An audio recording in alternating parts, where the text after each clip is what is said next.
Merhaba değerli yoldaşlar, merhaba anneler. Bugün 8 Mart Dünya Emekçi Kadınlar Günü. Hepiniz hoş geldiniz.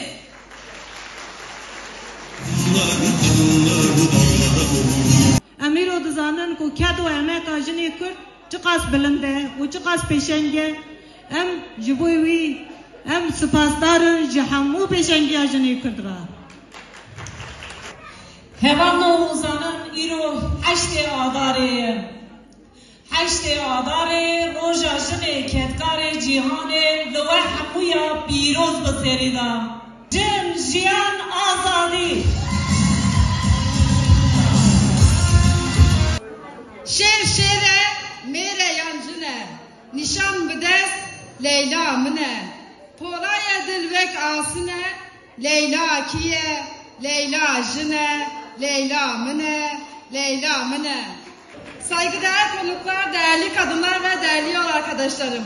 Hepinizi sevgi ve dayanışmayla selamlıyorum. Hepiniz tekrardan hoş geldiniz. Bugün burada 8 Mart Dünya Kadınlar Günü'nün anlam ve coşkusunu hep beraber birlikte paylaşmak için bir aradayız. Bugün dünyanın dört bir yanında kadınlar seslerini eşitlik, özgürlük ve adalet için yükseltiyorlar. Bizler de Muş'ta kadınların gücünü ve dayanışmasını ortaya koymak, geçmişten bugüne süren kadın mücadelesini onurlandırmak üzere burada toplandık. Pek çok kadın evde, işte veya sokakta şiddete uğruyor, ayrımcılığa uğruyor. Bugünkü dünyada hala kadınlar eşit işe, eşit ücret mücadelesi veriyor. Ama biz emeğimiz sömürüldü, şiddet gördük, katledildik ama boyun eğmedik demekten de vazgeçmiyoruz. Jiyan azadi. Merhaba jwara hevalno, merhaba jwara dayıkno, merhaba jwara jinin civan, jinin berxeder, jinin tekoşer, jinin rengin, un hamu bixir hatın, serçava, sersera hatın.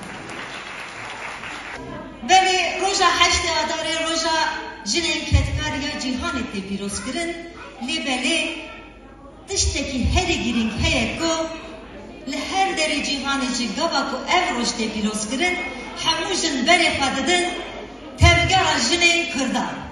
Tevgara jinin Kürdan bu ya vek minak li her deri cihane jixara bingeheki girtiye.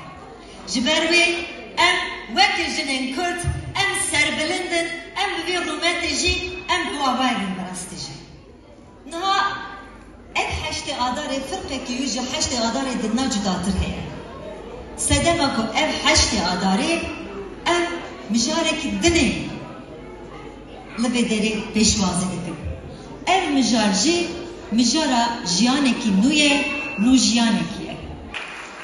Aha, ev peyama arşitiye, ev peyama jiyaneki hevpar, ev peyama civaka demokratik, idi buye berpirsiyara sermeleme.